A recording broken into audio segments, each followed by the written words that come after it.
Hello मेरे प्यारे बच्चों, कैसे हैं? उम्मीद है आप सभी लोग अच्छे होंगे और आप लोग कक्षा 10वीं का अच्छे से तैयारी कर रहे होंगे। तो मैं आज आपको कक्षा 10वीं का प्रश्नावली 1.2 है ना गणित किताब का पढ़ाने वाला हूँ।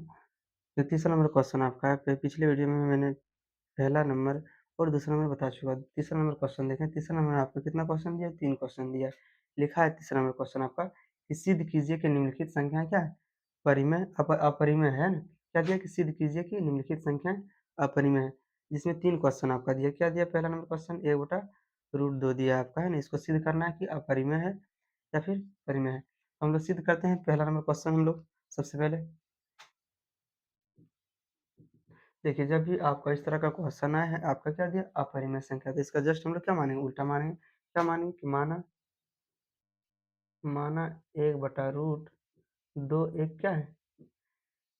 परिमेय संख्या मान लेंगे। अपरिमेय दिया तो इसको हम लोग क्या मानेंगे? परिमेय संख्या है ना।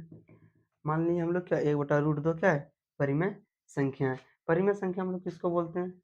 जिसको हम लोग p/q के रूप में लिख सकते हैं। इसको हम लोग क्या लिखते हैं? 1/2 बराबर p/q। लेकिन क्या है? q जो आपका है वो 0 के बराबर नहीं होना चाहिए।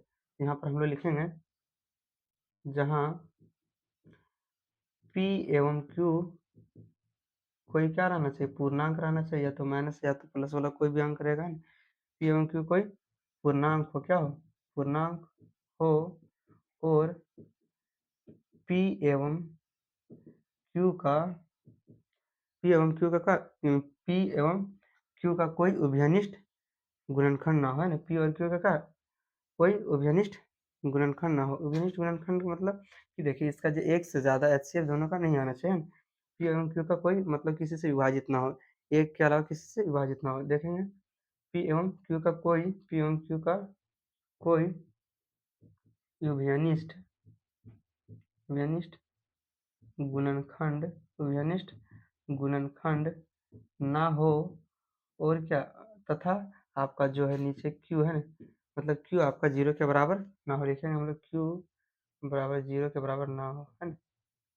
इसका मतलब है कि नीचे क्या आपका 0 के बराबर ना हो।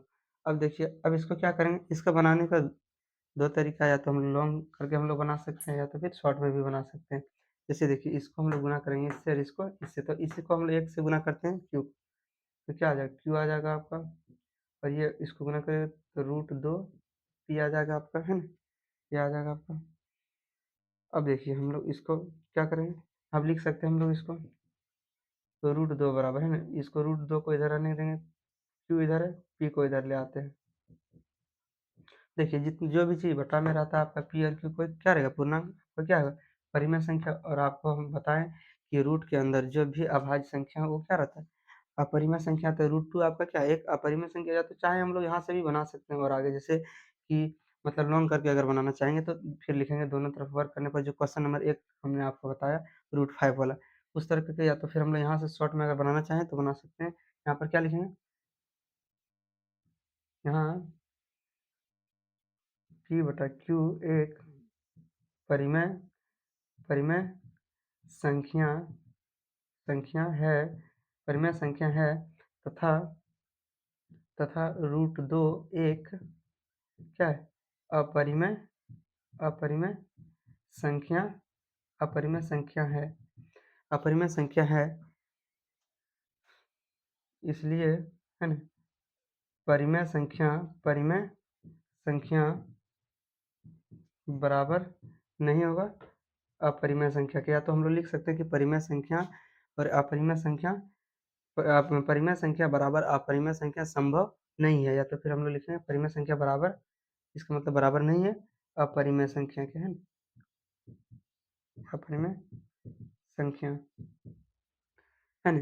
तो यहाँ पर लिखेंगे जब परिमेय संख्या और अपरिमेय संख्या बराबर नहीं होगा तो क्या लिखेंगे? जो कि क्या है? जो कि विरोधाभास है। जो कि विरोधाभास विरोधाभास है। जो कि विरोधाभास है विरोधाभास है। अतः मेरा मानना लिखेंगे यहाँ पर। क्या लिखेंगे? अतः मेरा मानना गलत निकला कि अतः मेरा मानना गलत निकला कि अतः मेरा मानना गलत निकला कि 1/√2 एक क्या है, परिमेय संख्या संख्या है ना। अतः मेरा देखो, जब भी परिमेय संख्या के बराबर नहीं होगा तो क्या है, एक दूसरे क्या है, विरोधाभास है, विरोधाभास हो जाएगा। अतः मेरा मानना क्या निकला, कि जो हम लोग माने थे वो गलत निकला, कि 1/√2 एक क्या है, परिमेय संख्या है। इधर ले देंगे हम, इसलिए क्या हो जाएगा, इसलिए इसलिए 1/√2 एक अपरिमेय संख्या होगा। इसलिए क्या होगा, 1/√2 एक अपरिमेय संख्या होगा।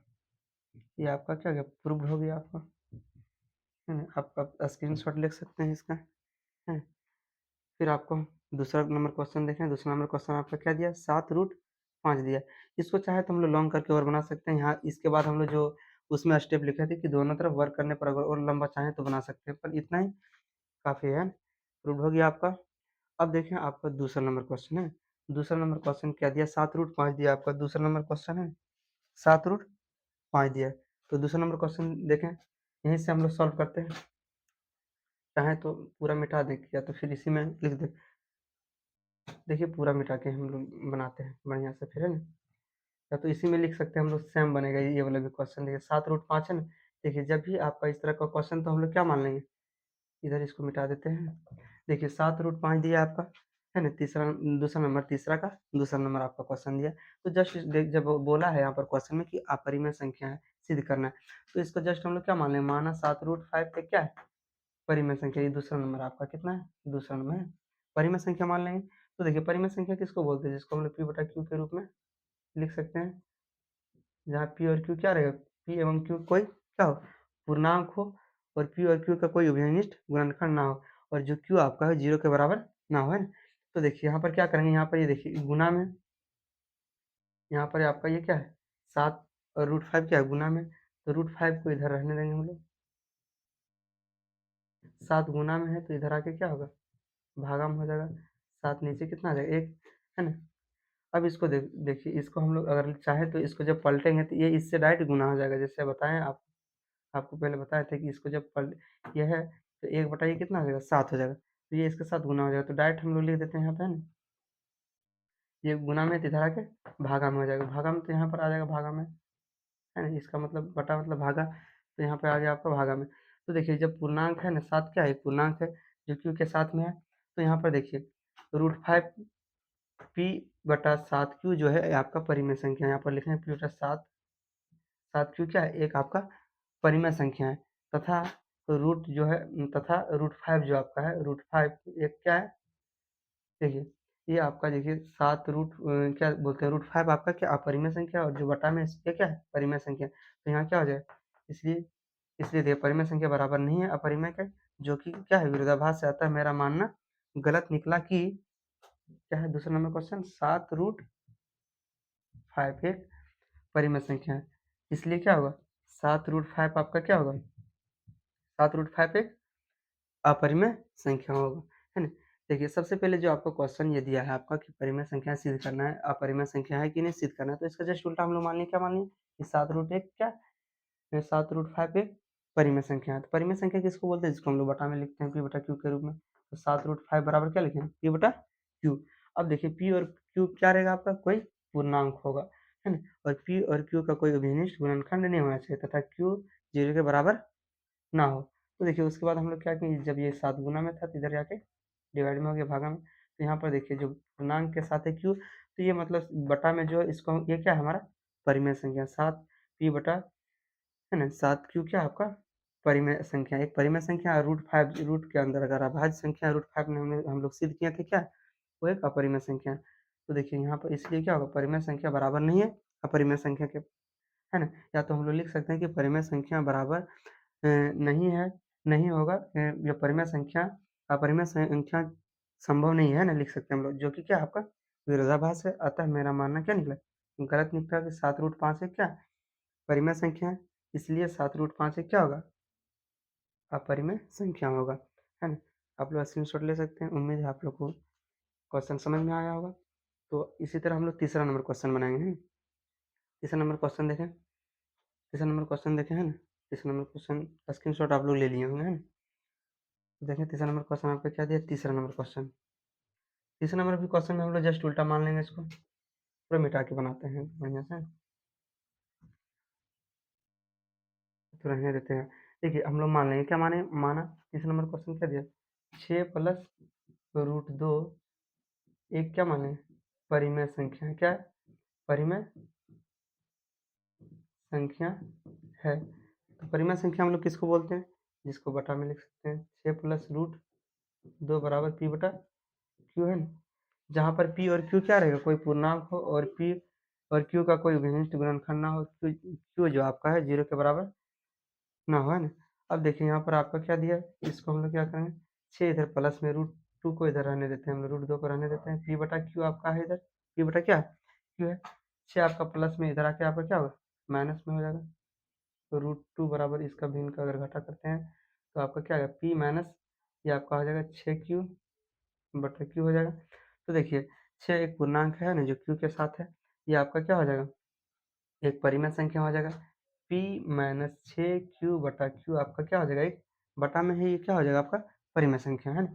और रूट जो 2 है, रूट के अंदर अभाज्य संख्या रहता है, वो क्या रहता है आपका अपरिमेय संख्या। तो यहाँ पर लिख देंगे हम लोग, है ना, √2 क्या एक अपरिमेय संख्या, इसलिए क्या हो जाएगा, परिमेय संख्या बराबर नहीं है अपरिमेय संख्या के बराबर कभी नहीं हो सकता है ना, जो कि विरोधाभास से आता है। मेरा मानना गलत निकला कि क्या, क्वेश्चन क्या दिया, 6 + √2 एक परिमेय संख्या है, इसलिए 6 प्लस कितना होगा, 6 + √2 एक अपरिमेय संख्या होगा।